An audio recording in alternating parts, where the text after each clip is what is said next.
welcome on back. You know you're cute, huh? Hi, handsomes. Oh, is it sleepyhead today? No, thank you. Oh, my big baby. So, you guys, welcome on back. This is Goo, and I'm Jordan.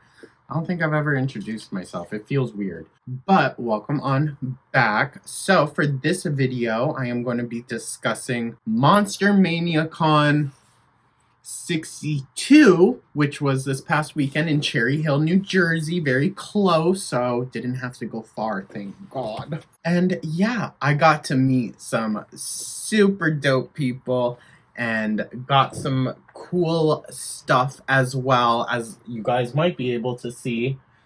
In the back, I did pick up some more gremlins. Now, if you remember from like the very first convention, I don't think it was the first, but from one of the last conventions, I was talking about how I wanted Jack and David, I believe that's his name, Jack, from An American Werewolf in London, one of my favorite movies, to go with the Kessler wolf figure that I got as well. And I did get some other stuff, but that was exciting. I was able to find those two to complete that collection. Getting ahead of myself. So, start of the day, I got there early. I was thinking, if I get there like 30 minutes or so before, maybe an hour before, it won't be too bad, right?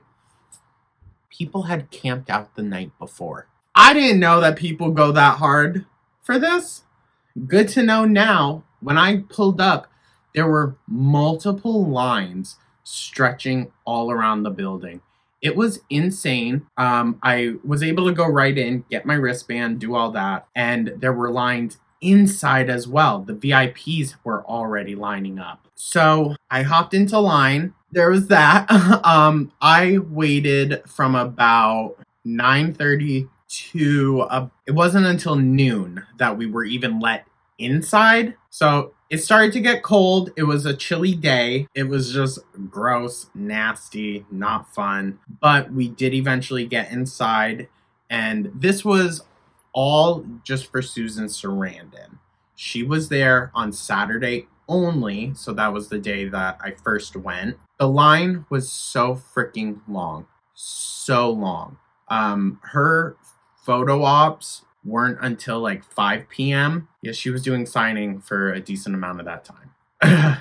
It was so much. But once we got in, then we saw the little setup that they had, and I'll put in photos and all that. She was kind of like caged in a little bit with just like the dividers, curtains, which some people were a little upset about. I don't mind. I didn't mind the concept of it when I was waiting in line. But once you got in there, we'll get to that part. We'll get to there. But I had to wait about another hour and a half in line. Got to listen to Mayhem fully through.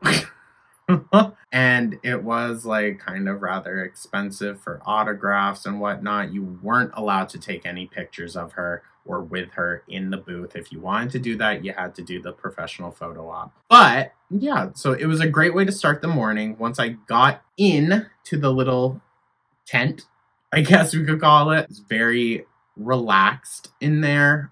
There was a warm light. Like, it was just a nice little setup. And they open the curtain for you, and she's behind the table, you know, as they usually are. I was so fucking nervous, you guys. I'm not someone, like, decent amount of y'all know, I've met Gaga, I've met a bunch of, like, major people, artists. But when it comes to, like, figures of nostalgia for me, it just hits so much deeper, because, like, movies were my safety zone as a kid, you know what I mean? So like, I know that the kind of emotional bonds I attach to these movies is a lot sometimes, but it's because like they really helped me through some formative years and just like help make you not feel alone in those moments. And specifically, I don't know why, but specifically Susan Sarandon and Gina Davis have always just felt like such safe characters within any movie that they're in for me, that like stays, you know? So it felt so incredible to finally meet them and to get to talk to them and just thank them. But once I got in there, you know, we were doing the formal hello, like, it's so great to meet you. And then she asked me where I'm from. And I told her, well, I'm originally from Vermont. And we went on this whole conversation because she actually just bought a house like within 30 to 45 minutes away from where my folks live up in Vermont, where I'm from. We were just going on about it. She's like, yeah, I mean, I'd like to do, you know, more work and whatnot, but I also just want to relax. And Vermont is just so beautiful and quiet. And she, of course, is also a very political person. So we were talking about kind of like the political structure up there, the environment and stuff like that. And it was just so incredible to have like a real conversation. And yeah, we were just kind of going on for a little bit about like just Vermont in general and connecting on that basis. And it was wholesome. It was very sweet. She was incredibly kind. I have heard that like she can be a little short. I mean, I can certainly see how she is a strong and assertive person. I mean, you'd have to be to make a name for yourself like she has, you know? But I respect that. I respect a strong, badass woman. And it was just so incredible to get to really connect with her on that level. It was still relatively quick, but we got to like talk and actually like have a moment. Some people were very quick and some people it was like that where you were in there for a few minutes just talking. Some people are like that and some aren't. Gina, she wasn't. But I will also say, I think Gina Davis has some health stuff that might be going on. But love her nonetheless, of course. She's just so incredibly kind. Oh. So next, Gina. From Susan Sarandon's line, I ran outside and then to a separate building that they have where I just kind of guessed that's where they would put Gina Davis. And they did. Her line was so short. I was like, wait. I just had to wait like 4 hours to meet Susan Sarandon, but I can just walk up to Gina Davis. What world am I fucking in? But I did have Susan Sarandon sign a photo of her and Gina as Thelma and Louise. And then I also had Gina Davis sign that. So I have a double signed Thelma and Louise photograph. And I also had her sign like the Fly poster because that was one of my favorite movies growing up. Oh my God. Like I was probably 6 or 7. I liked The Fly more than I liked Beetlejuice. But I was able to just walk right up to her. They did tell me like, oh, she's going to be going to lunch soon. So like you might not get it or you might, who knows. But I was just able to walk right up, was able to tell her just what an absolute honor it was to meet her. I mean, she is a incredibly kind and warm person. She is a little reserved though.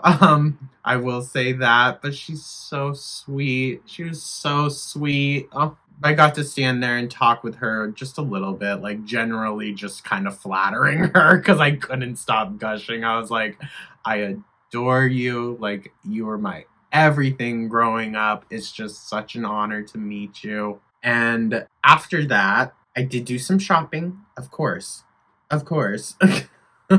I guess we should also talk about the photo ops, like for the people as we do it. So I did do a photo op with both Gina Davis and Susan Sarandon together. And then I also did ones with them separately. It was, you guys know how they run, very quick and whatnot. But Gina Davis, the single one that I did with her the next day, I was able to talk with her a little bit more because it was very early in the morning. The lines were not nearly as long as they were the day before. Oh my God. So I was able to talk with her a little bit more. I was just like, good morning. It's great to see you again. And then, of course, after the photo, I was just like, thank you so much. You know, my final farewell to the icon. But they're both so incredibly kind. Also, Gina Davis is fucking tall. Holy shit. Holy shit. She is like a goddess. I just can't get over it. She is so tall. Oh my God.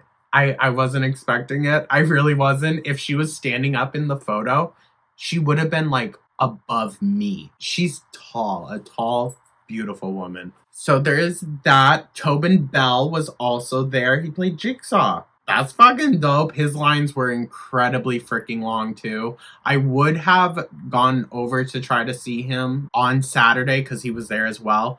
But by the time that I got over into that area where he was already, like, his table had already been packed up. So it's unfortunate, but I wasn't going to be going all 3 days because the VIP was sold out. So I had to buy the individual day tickets. It just would have been so annoying.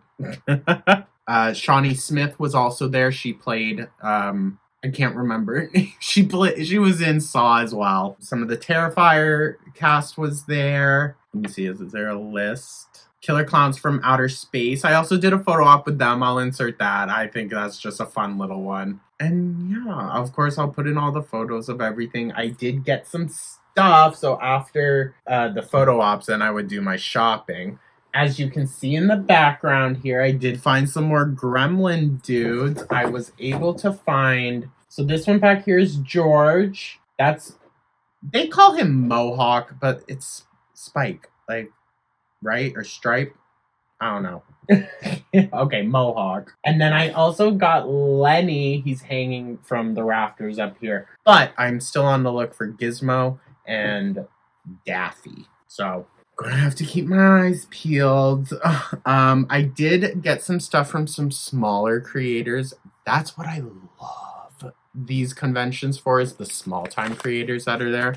I was able to get some teas, loose leaf teas. I got it's called Tangier Things, and it's like a fruity, creamy coconut kind of loose leaf. And then, and it's by Brutalities.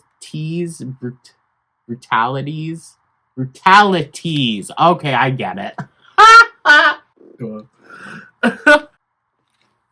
And this one is called Night Pear on Elm Street. White tea, red rooibos, natural pear flavor, natural caramel flavor, and apple pieces. I figured I'll give it a shot. They were a great price, and they also have, you can see down here, they're from New Jersey. Work. That's their information and whatnot. You can get that. And yeah. So check them out. I also got some cosmetic-like stuff. Not really cosmetics, but some chapsticks, which I'm going to use one. I got a Lucky Lips Leprechaun one. I got a little bundle package. This is from Lizzie B's Apothecary. And this one's called Snake Bite Key Lime Pie Flavored Lip Butter. Now, the scent or flavor isn't super strong, but damn, the moisture is really good. Actually, I get a bit more of the flavor, but like the moisture on it is so good. You'll probably only have to reapply it like 2 times a day. If you're like prone to dryness, I am. It works really well. It's not one of those ones where you feel like you have to keep reapplying. So I love that. I also got from Lizzie B's Apothecary a True Romance Roadside Robbery Key Lime Pie Scented Candle. Y'all know I love my candles. And it smells delicious. Like, you can smell the graham cracker crust. I love that. And then with the leprechaun stuff, since it was a bundle, I also got Pot of Gold. And this is a golden coin scented whipped body butter. Now, I can't really read the ingredients. And they all come with like these cute little charms. I've already used it a bit. It smells so good.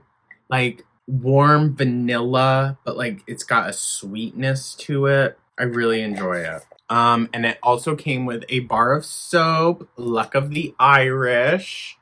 And it does have a photo of him from Lep in the Hood, if you can see it. Um, and it's a Lucky Charms scented body bar soap. Now, I'm going to be for real. I don't really get Lucky Charms. I get more of a fruit punch, but I'm fine with that. I'm fine. I love it. It's all Lucky Charms stuff and freaking Leprechaun. Y'all know I love Leprechaun. And then I also got Scrub of Luck, Lucky Charms scented sugar and salt body scrub. And this again also like smells very strongly. Comes with a little shamrock charm. Very strongly of like fruit punch for me. I also got some dope necklaces. I got one from Darker Art Studio. They are all handmade and ethically sourced. If you look them up, I'm not going to say what it is, but they are ethically sourced. So, or reliably sourced, I should say. I think the ethics of buying bones in general is always going to be questionable, no matter where you get them from, but they come from certified sources so that it's not perpetuating violence in other countries. And then I also got this bracelet. I got a few bracelets actually. They were great prices and like good quality. This one, actually here, I'll take it off. Give me a second. This one is made from iron nails. And they are like, it's really heavy duty. It's heavy. And that's what I like about it. It's really good quality, really heavy jewelry. It's just like your basic chain. Love it. Love it. I go to these things to find like cool alternative stuff. And actually one of the vendors that I got a bunch of stuff from, he told me, because I see him at all of these things, he told me check out a punk flea market in Philly. Definitely gonna fucking do that. And then I guess lastly, we will talk about some vinyls that I got. Because yeah, I was able to find some vinyls. Right fucking on. And y'all will know like pretty much how much I love these movies. I've talked about them very often. I did also get the Nosferatu soundtrack, but that's going to be in the Nosferatu video. I don't know if that's going to come out before or after this, but it's in the Nosferatu video, so check that out. But starting off, I did get the soundtrack to Silver Bullet. Now, I'll be for real. I mostly just got it because the artwork, it's so dope. And it is on, so this is the back. And yeah, it's the Gary Busey movie. I love it. I love this movie. And it's a Stephen King movie. And it's on this like cool kind of, you know. And it's got that scary fucking photo of the werewolf. I saw that. I was like, creeps me out. And then I also got 80s. It's 80s, right? I think so. 80s classic and such a bomb-ass soundtrack, The Lost Boys. And you know damn well I mainly bought it for that saxophone solo. It's a saxophone, right? That dude on the beach. And it's on this like silver gray kind of smoky. It's cool. I also got the Freddy vs. Jason original motion picture score. And it's like, I just think it's cool. It's set up kind of like a heavyweight boxing match. It is a single vinyl. So there's that. But yeah, it's cool. It's cool. And then you guys know how this is one of my favorite movies ever from my childhood. The Monster Squad is so freaking dope. It's like a 3 LP and they're all different colors. I'll pull just one out because it is a trifold. I need to invest in some trifold sleeves, but so this is what it looks like. It's so dope, you guys. Monster Squad soundtrack is fire. Okay, another one of those just like 80s gems. I think it's the 80s. No. But yeah, I did get some other stuff, but we don't need to go over everything. I was able to see like Kat from Kat's Candles and a few other vendors that I've just kind of gotten to know from just buying from them over the past year. It's been like a year, really, kind of doing these. I think in July. I don't know. But yeah, thank you so much, guys. And let me know if any of you were there. I know some of y'all hail from the same area as me here in South Jersey. So maybe you were there. I don't know. Or maybe you're planning on going to some. I know we've talked a little bit about different conventions and whatnot. But yeah, let me know your thoughts, guys. Like and subscribe, all that. I hope everyone has a wonderful rest of their day. I'll catch you in the next one. Take care.